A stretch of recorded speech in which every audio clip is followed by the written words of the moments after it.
তৃণমূল হটাও। আসছে নির্বাচনের লড়াই। এই লড়াই লড়তে হবে, শুধু নয়, লড়তে তো হবেই। এ লড়াই লড়তে হবে, এ লড়াই জিততে হবে। বিজেপিকে একেবারে বোল্ড আউট করতে হবে, আর সিপিএমকে মহাশূন্যে পাঠাতে হবে। মনে রাখবেন, এ লড়াই বাঁচার লড়াই, এ লড়াই জিততে হবে। আমাদের এবারের লড়াই কিন্তু শেষ লড়াই, এইটা ভেবে মাঠে নামতে হবে। শেষ লড়াই মানে জীবন প্রাণ দিয়ে লড়তে হবে। আমি সেই লড়াইয়ের কথা বলছি। আমাদের লড়াই কোনো সম্প্রদায়ের বিরুদ্ধে নয়, লড়াই সরকারের বিরুদ্ধে, পুলিশ মন্ত্রীর বিরুদ্ধে। 21শে জুলাই, আর এই 21শে জুলাই নিয়ে কত জল্পনা চলছিল বেশ কয়েকদিন ধরে। সেই জল্পনার অবসান তো ঘটলো। আবার তিনি এটাও বললেন যে তাকে আঘাত করলে তিনি টর্নেডো হয়ে যান, টর্পেডো হয়ে যান, তুফান হয়ে যান। এবার দেখুন, টর্নেডো আর এই তুফান, এই সব কিছুর সঙ্গে জড়িয়ে রয়েছে বৃষ্টি, আর সেই বৃষ্টি এবার কিন্তু হয়নি। মানে 21শে জুলাই একেবারে বাধা ধরা রয়েছে যে বৃষ্টি হবে এবং বৃষ্টিতে ভিজবেন তৃণমূল সুপ্রিমো, তার সঙ্গে তার বাকি অনুগামীরা এবং তৃণমূলের কর্মী সমর্থকরা। কিন্তু এবার বিষয়টা পুরো ঘুরে গিয়েছে। বৃষ্টি তো হয়নি, উল্টে এমন রোদ উঠেছে, এমন গরম, অসুস্থ হয়ে পড়েছেন অনেকে। আর এই সব কিছুর মধ্যেই একটা অত্যন্ত গুরুত্বপূর্ণ বিষয় হচ্ছে যে 4টে আপনাদের জন্য ইম্পর্টেন্ট জায়গা বেছে নিয়ে এসছি আজকে, যে ইম্পর্টেন্ট বিষয়গুলো নিয়ে আজকে আপনাদের সামনে আলোচনা করব। রাজনীতির পাঠ থাকছে না, থাকছে বেশ কিছু মজার অংশ।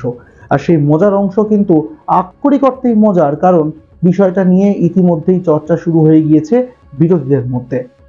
বামেদের তিনি বিন্দুমাত্র সহ্য করতে পারেন না, সেই বামেদেরই আন্দোলনের একটি গান তিনি তুলে ধরেছেন বামেদের বিরুদ্ধে।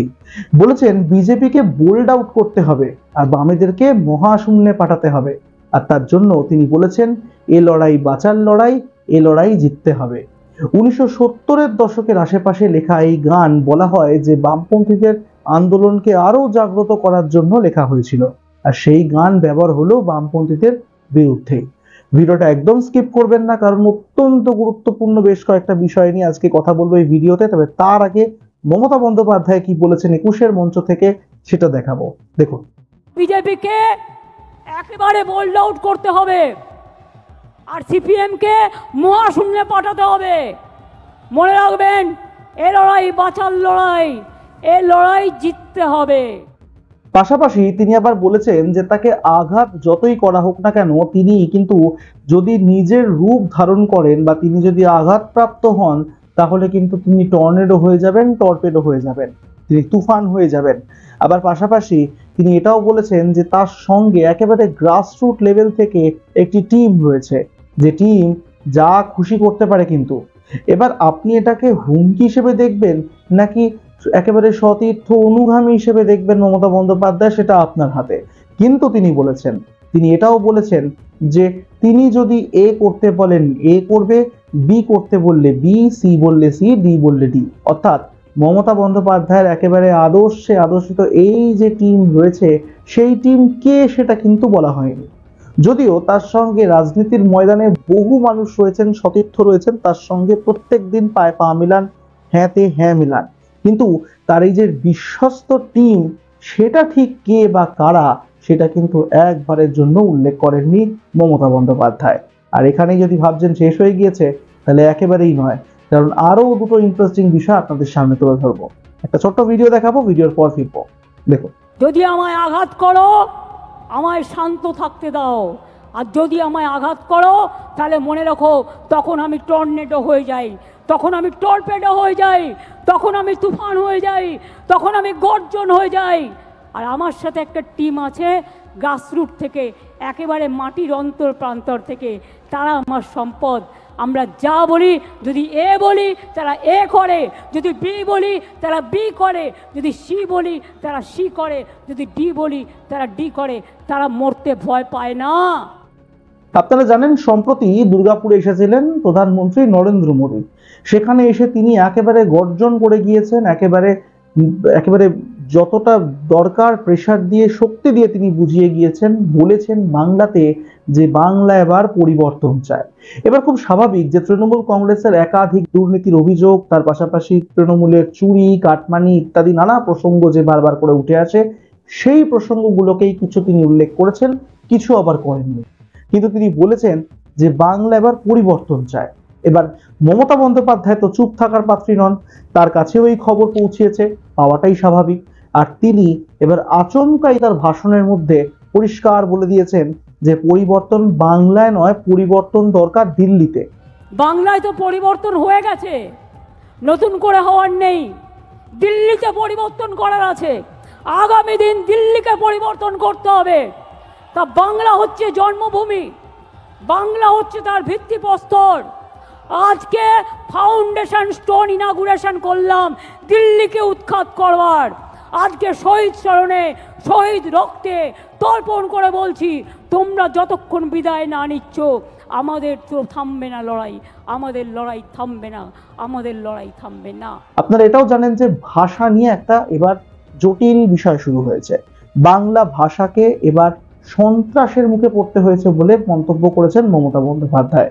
21শে জুলাইয়ের এই গোটা যদি আপনি ভাষণ শোনেন, তার মধ্যে এই ভাষাটা অত্যন্ত ইম্পর্টেন্ট, কারণ বারবার প্রত্যেকবার এই বাংলা ভাষাকে বাঁচানোর জন্য বাংলা ভাষার আন্দোলন, বাংলা ভাষা সংগ্রাম ইত্যাদি রকম নানা বিষয়, নানা প্রসঙ্গ মমতা বন্দ্যোপাধ্যায় বারবার উত্থাপন করেছেন এবং উল্লেখ করে গিয়েছেন। এবং এটাও বলেছেন যে পরবর্তী নির্বাচনের একেবারে ফলাফল বেরোনো পর্যন্ত এই ভাষা নিয়ে আন্দোলন চলবে। শুধু বাংলা নয়, যে কোনো ভাষা নিয়ে তিনি আন্দোলন করতে রাজি আছেন, যে কোনো ভাষাই গুরুত্বপূর্ণ। তাই বাংলা এর মধ্যে অত্যন্ত গুরুত্বপূর্ণ, সেটাও কার্যত আলাদা করে বলার প্রয়োজন পড়ে না, কারণ বাঙালিদের বাইরের রাজ্যে হেনস্থা করার অভিযোগ উঠছে। আর সেটা নিয়ে মন্তব্য করেছেন মমতা বন্দ্যোপাধ্যায়। আর এরপরই সব শেষে আপনাদেরকে নিয়ে আসি সেই বৃষ্টির কথায়, যে বৃষ্টির কথা দিয়ে এই ভিডিও শুরু করেছিলাম, টর্নেডো, টর্পেডো, তুফান ইত্যাদি ইত্যাদি। আর সেই বৃষ্টি, যে বৃষ্টি ওতপ্রোতভাবে জড়িয়ে রয়েছে এই 21শে জুলাইয়ের সঙ্গে, সেই বৃষ্টি এবার কার্যত উধাও। আর শুধু উধাও নয়, বৃষ্টি একেবারে বদলে গিয়েছে ঝকঝকে কড়া রোদে। বহুজন অসুস্থ হয়ে পড়েছেন এদিন। আর তার জন্য মমতা বন্দ্যোপাধ্যায় কিন্তু নিজের একেবারে ডায়লগও ভুলিয়ে দিয়েছেন অন্যদিকে। আগের বার তিনি বলেছিলেন যে এই বৃষ্টিকে কাটিয়েই একেবারে রোদ উঠেছে এবং তারপর তিনি নিজের ভাষণ বা বক্তৃতা শেষ করছেন। আর এবার সেই বৃষ্টি না হওয়ার জন্য কি অশনি সংকেত দেখছে তৃণমূল কংগ্রেস? না, এটা নেহাতি একটা মজার ছলে আপনাদেরকে বললাম, কারণ এর সঙ্গে নির্বাচনের কতটা মিল থাকবে কি থাকবে না তার উত্তর পাওয়া যাবে ভোট বাক্সে। তবে আপনাদেরকে বিন্দু মাত্র সময় না নষ্ট করে আপনাদেরকে দেখাবো গত বছর মমতা বন্দ্যোপাধ্যায় 21শে জুলাই কি বলেছিলেন আর এবার কি বলেছেন। একেবারে কম্পারেটিভ স্টাডি, আগের বছর এবং এই বছর, দুটো ভিডিও আপনাদের সামনে রাখবো, দেখুন, তারপর আলোচনায় আসবো। দেখুন। রৌদ্র ওঠালাম, তারপরে বক্তৃতা শেষ করছি। ঝড় এলো, বৃষ্টি এলো, বর্ষা এলো, দুর্যোগ এলো, আবার কেটে গেল। দুর্যোগ একটা শব্দ, শুনলেই সবাই ভয় পায়, ভয় পাবার জায়গা নেই। দেখলেন বৃষ্টি থেমে গেল, কিন্তু আমাদের বক্তৃতা থামলো না। তার কারণ হচ্ছে বৃষ্টি আমাদের আটকাতে পারে না। আমার চোখের সামনে, এখানে কপালের সামনে বন্দুক ধরেছিল 21শে জুলাই, কিন্তু মনে রাখবেন আমাকে প্রাণে মেরে ফেলতে চাই, পারেনি। তার কারণ কেউ কেউ সেদিন আমাকে বাঁচিয়ে দিয়েছিল। একেবারেই তাই, যে বৃষ্টি নিয়ে 21শে জুলাইয়ের সঙ্গে একেবারে একটা মিলমিশ ছিল, সেই বৃষ্টিটাই কিন্তু এবার আর হলো না।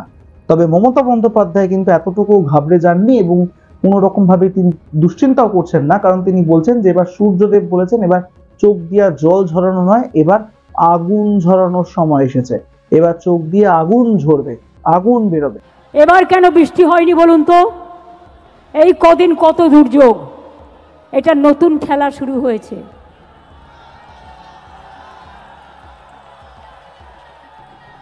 সূর্যদেব বলছে চোখ দিয়ে জল নয়, চোখ দিয়ে আগুন বেরোবে।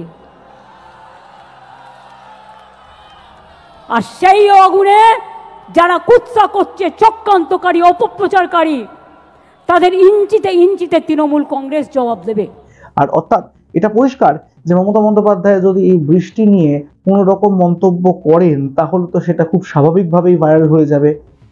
অপোনেন্ট বা বিরোধী দল যারা রয়েছে তারাও এটা নিয়ে কিন্তু নেহাত একটু মজা টজা করেও দিতে পারে। তার জন্য তিনি সরাসরি না বললেও ঘুরিয়ে কিন্তু বলছেন। অর্থাৎ পর 4টে বিষয় আপনাদের সামনে রাখলাম, যেটা এবছর 21শে জুলাইয়ে অত্যন্ত গুরুত্বপূর্ণ এবং নিঃসন্দেহে প্রাসঙ্গিক। এই ভিডিও নিয়ে আপনারা কি মনে করেন কমেন্ট বক্সে কমেন্ট করে অবশ্যই জানাতে ভুলবেন না। দয়া করে আপনাদের মূল্যবান মতামত রেখে যান আমাদের কমেন্ট বক্সে। আপনাদের কথাবার্তা, আপনাদের আলোচনা, আপনাদের মতামতের অপেক্ষায় থাকলাম আমরা। আজকের এই ভিডিও এখানেই শেষ করছি। সাবস্ক্রাইব করতে ভুলবেন না আমাদের ইউটিউব চ্যানেল এক ঝলকে মিডিয়া।